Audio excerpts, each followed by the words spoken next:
Hello there, YouTube.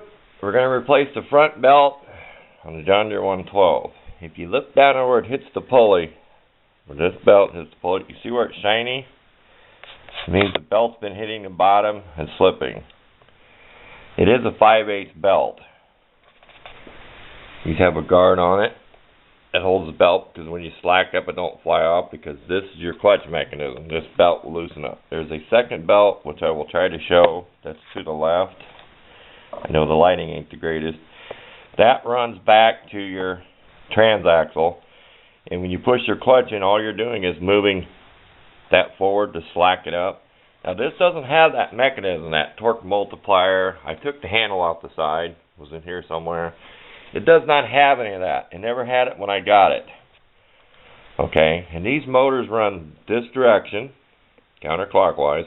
So it's opposite of putting this on, like, say, a go-kart or mini bike, because the motor has to go with the crank on this side because it's going this way. In case anybody's wondering why the shaft is on this side of it.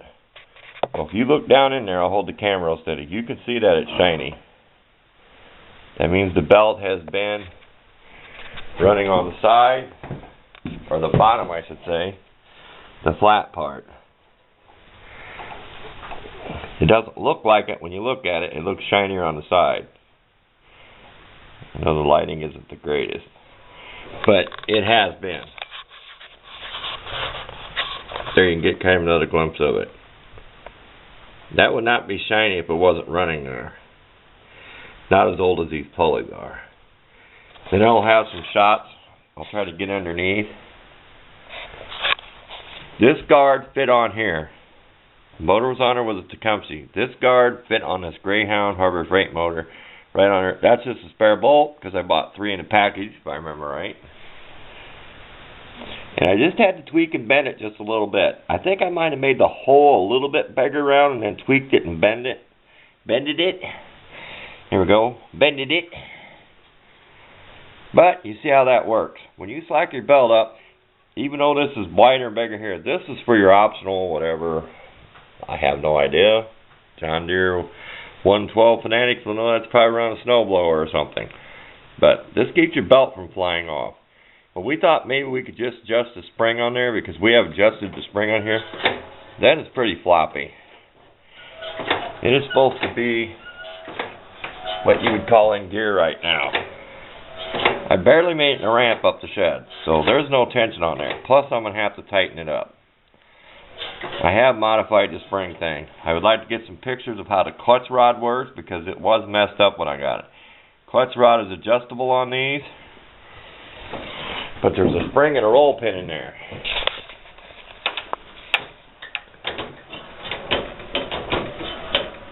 It has been pretty spongy. I may have to find a spring at an implement dealer. Show this real quick. Here's your brake lock. When you push down, drop that down, it locks the brake. But it has none of that mechanism in there. That torque multiplier, or whatever it is. That's just the way I got it. They stuck another motor on it. But we'll try to get some shots from underneath to show how this all works.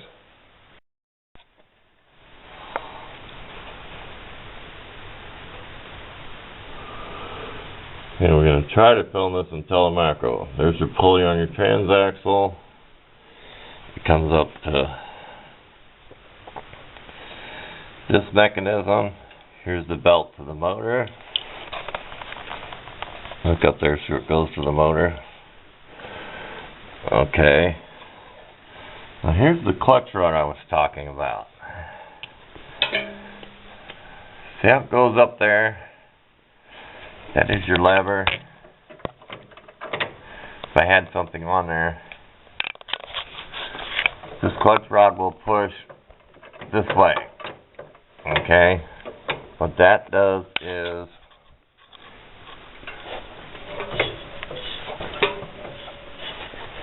see if I can do this again. That will push this forward. Okay? There's your clutch mechanism. Now, when I got this was all messed up. It might be hard to see. And in here there's a roll pin and stuff. They had this all messed up.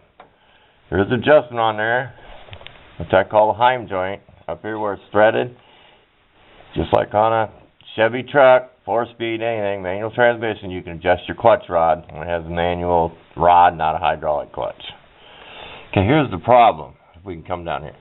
Here's my spring that's supposed to hold tension on everything. Something's wrong. Now, I modified this a little bit, but when I first built this, this was tight. Something happened here. Okay? See how I've got it hooked up here? It goes in this mechanism. It should be always pulling us back, making the belt tight. Something happened. I know there's a slot in here, but this was all tight. This had a lot of tension on it. The way this is sitting now is with the clutch off. It does not have the brake locked in. We have to find out what happened. What caused this much slack? I do have a thing back here. I know it's hard to see. I will move my light around and film this again. Okay. We'll see if we can get a better shot of this.